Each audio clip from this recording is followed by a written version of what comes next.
You're listening to the Alliant Insurance Podcast, dedicated to insurance and risk management solutions and trends shaping the market today.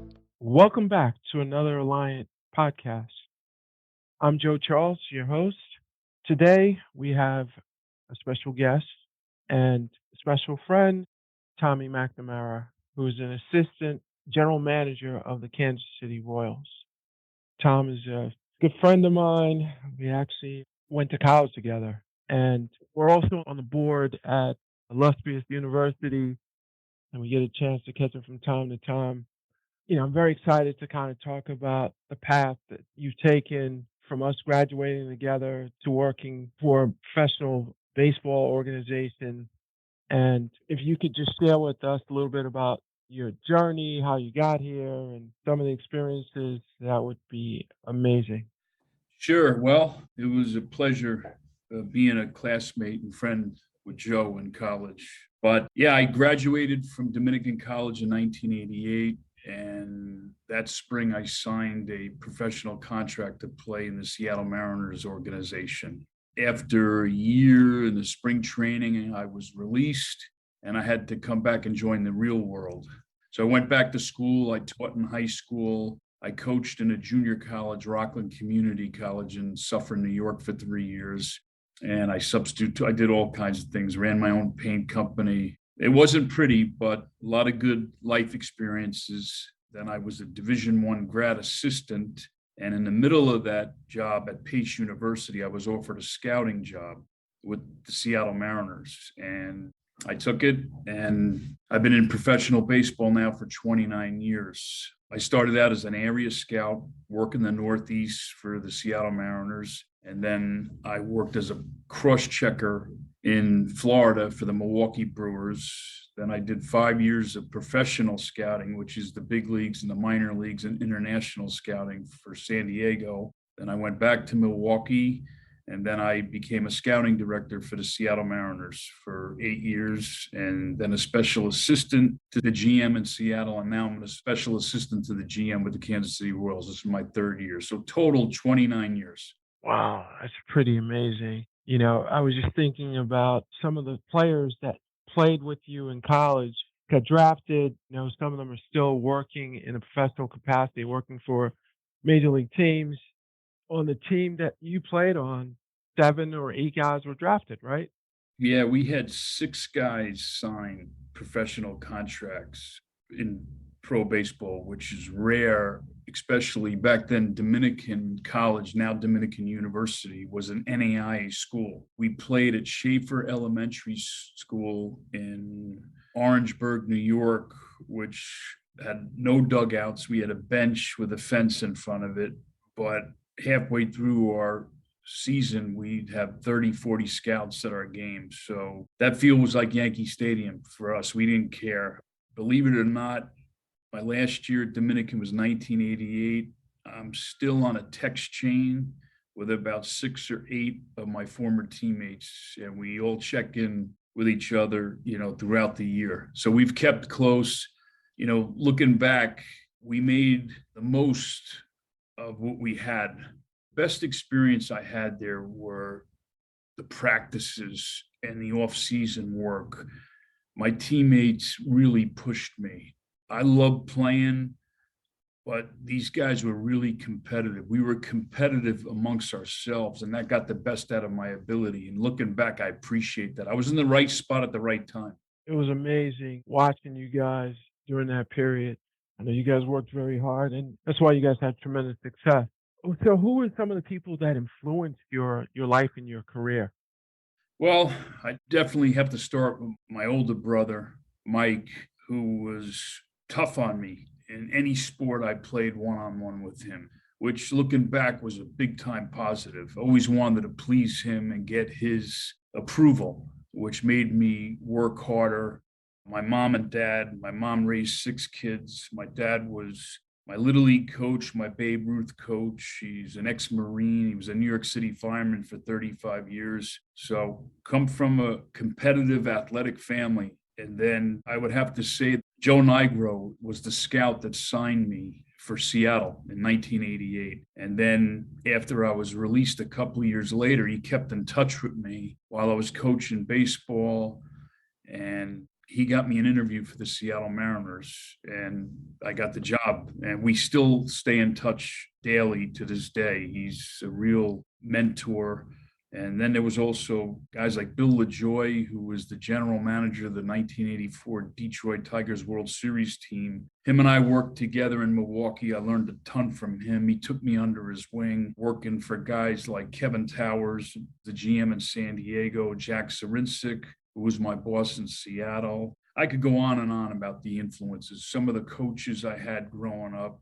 I remember playing in the Atlantic Collegiate League, which was better competition than I faced at Dominican College at the time. Division I players from bigger schools, better players. It's, and it was a true test. And I had a coach named Buddy Payne who really taught me how to steal bases and get on base and get the best out of my ability. And he became a scout later on with Pittsburgh. But those were the main influencers on my baseball career. That's impressive. Now I understand where you get the guts and kind of have to go through it to really appreciate it. So I totally understand where you're coming from there. If you could be remembered for one thing, what would that look like? I think I got the best out of my ability as a player. One of my regrets is when I was in spring training my second year with Seattle, I had a shoulder injury. And instead of letting people know I'm not 100%, I was hard-headed, and I figured, what, I'll get through it. And because, you have this fear of being released. Back in those days, you didn't want anyone to know you were hurt. Today, it's a different world, That's probably one of my regrets. But what I'm remembered for, I would say passion for the game of baseball. I still get a charge out of going to see a high school kid in California, getting on a plane the next day and seeing a college catcher in Illinois, and then 2 days later, jumping on a plane to Santo Domingo to see a 15, 16-year-old shortstop in the Dominican Republic. I still have that burning desire to get to the ballpark, wherever it is, whether it's high school, college, minor leagues, big leagues. I always go into the ballpark thinking there's a big leaguer on this field. I learned a long time ago from somebody that I really respected in the scouting business. He told me, when you go see players, don't tell us what they can't do. Tell us what they can do. And that's always stuck with me. So I know you've seen many players over the years. I'm sure there are probably guys that you knew from looking at them for 10 minutes that they were going to be the next great thing. Yeah, I remember watching Bryce Harper. I think he was 13, 14 years old at some showcase in California. He walked out of the dugout and he looked like a major league player, like on a rehab assignment. I remember Manny Machado at Brito High School in Miami, just walking out of the dugout, just the body and the way he moved. I said, okay, this guy's a big leaguer. There's players that come in all different shapes and sizes. Some you see it the first time and you don't have to go back. And then there's other you have to kind of piece together. But the good ones usually jump out and kind of punch you in the mouth. So where do you think most of the talent is? I know there are a lot of players that come from Dominican Republic. Are there any hotbeds in the U.S. where there's a lot of talent? Yeah, there's hotbeds. And if, you looked at the data, there's a certain percentage of big league players that come from California, Florida, Georgia, Texas. But you'd be surprised some of the cold weather areas on how many major league players have come from the Northeast, the Midwest, the Northwest, and also scouting in the Dominican and Venezuela and Panama, Colombia, and Japan. It's a worldwide sport. The passion for the game in the Dominican Republic and Venezuela is off the charts. I love going there because the people there love baseball and they're so passionate for the game, and you're watching thousands of players throughout the year. So those are probably the most fruitful places for major league players. That seems like every kid's dream is to play baseball and then to continue their career in the sport. How did you go from player to scout? How were you able to make that transition? I guess I was a failed player. I had to get a full-time job, and the guy that signed me knew I loved baseball. And I remember I took the New York City police test and the fireman test because I was like, I got to get a job. I got to get an actual job where I'm getting paid. And interviewed, and I went down to Florida to train with someone for 2 weeks, and I got the job with Seattle. I think it was just meant to be. When I was in elementary school and high school, I wanted to be a play-by-play announcer because I love listening to talk shows, listening to games. I was a big fan of the Knicks and the Rangers growing up, and the Mets and the Yankees. And I got better and better in college as a player. And then I got a chance to play professional baseball. And then it worked out. I became a scout.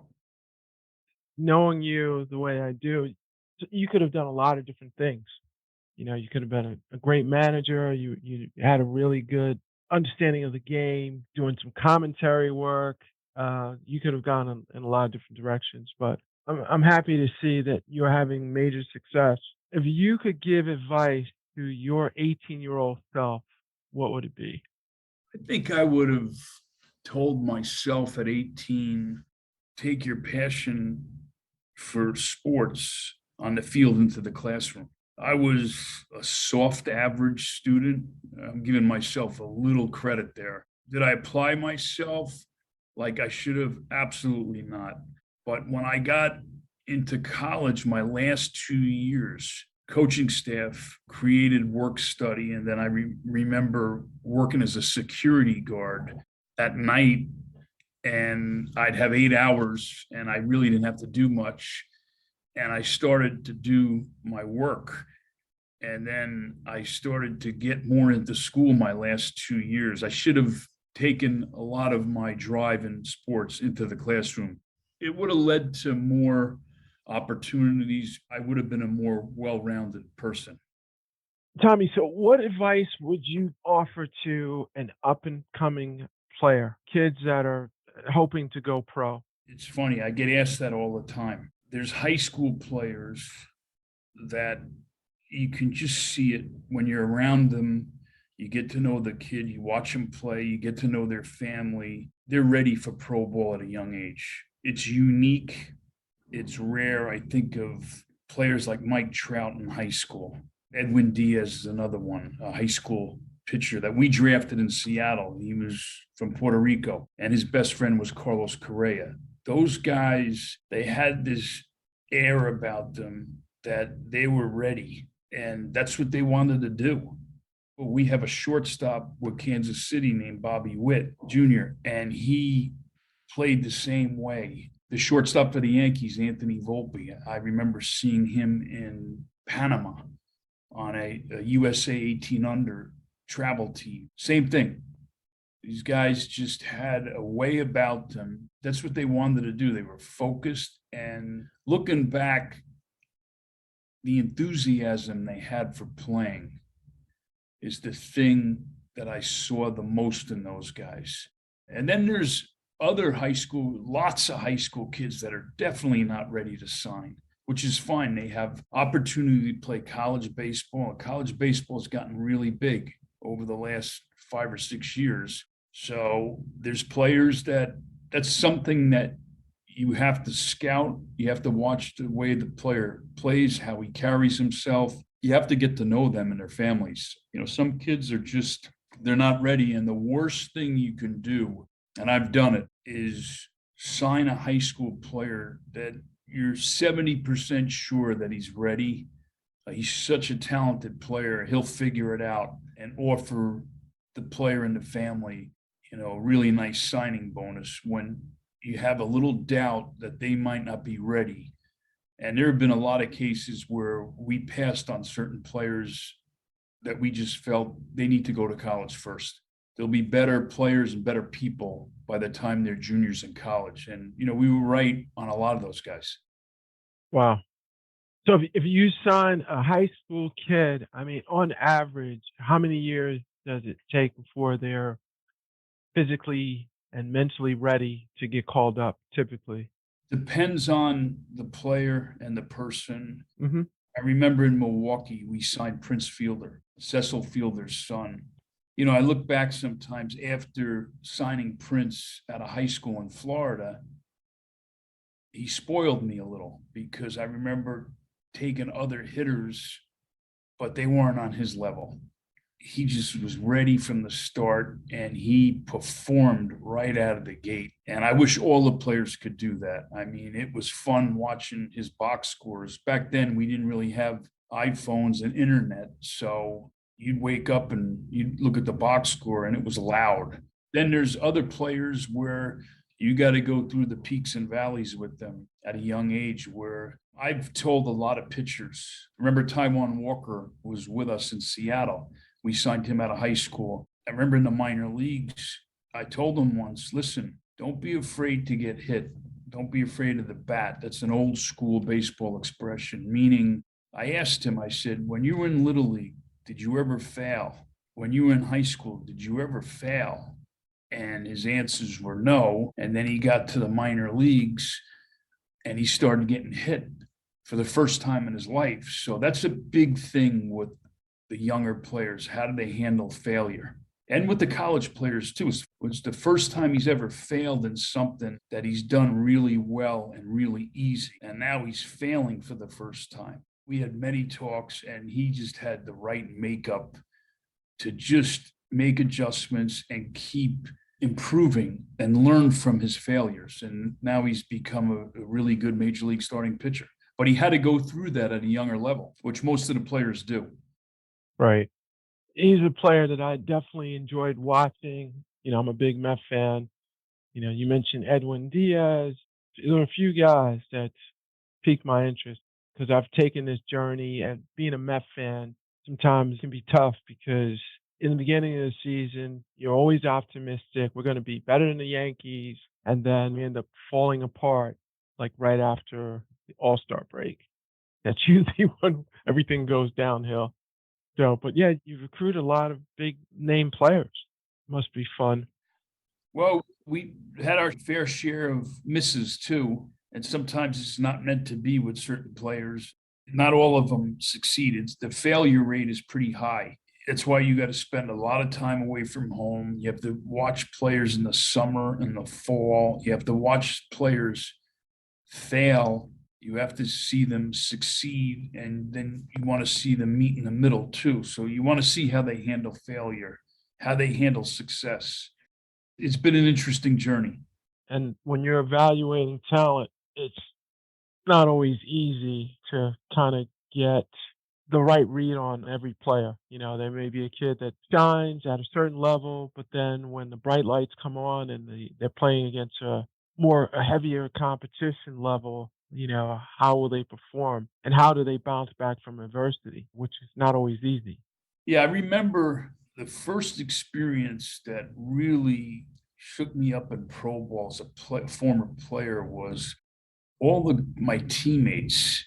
They weren't all county, they were all state. They had dual sports scholarships to other sports.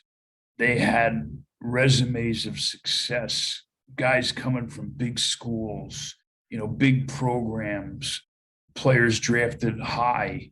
In the beginning, I remember having a little doubt, like, wow, am I good enough to play? Am I good enough to compete with these guys? The speed of the game is faster at each level you go at. And in the beginning, it's intimidating, but then you make a good play, you hit the ball on the button, and you hear the roar of the crowd. And after the game, somebody asks you for an autograph, and it's like, I can do this.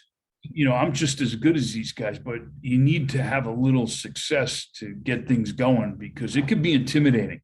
The high school kids today, going back what you asked before, some of them are so advanced. They're playing all year round. The travel ball, they're more accustomed to what's in store for them with the travel, the good competition. They're playing against the best players throughout the summer and fall. So when they go to the minor leagues, they're ready. They're more ready than the high school players were 15, 20 years ago. That's a good point. As you're mentioning that, I was thinking about some of my experiences as a player. I played against many NBA players, a lot of European players, and a lot of those guys, they go from one gym to the next. I don't think I was that focused. I train, maybe an hour or two a day, but compared to what these guys are doing nowadays, they have individual coaches that work with them with their for basketball for reference, their shooting, their ball handling. Then they play pickup. They're lifting weights. I had a good friend of mine who I trained with a few times, played for the Knicks, and he was just saying that a lot of the players nowadays, they're doing what they call Pilates workouts. They're stretching instead of lifting weights and things of that nature. So it's a totally different mindset. It's interesting to see how these players stack up in comparison to some of the players that were 2000 and later.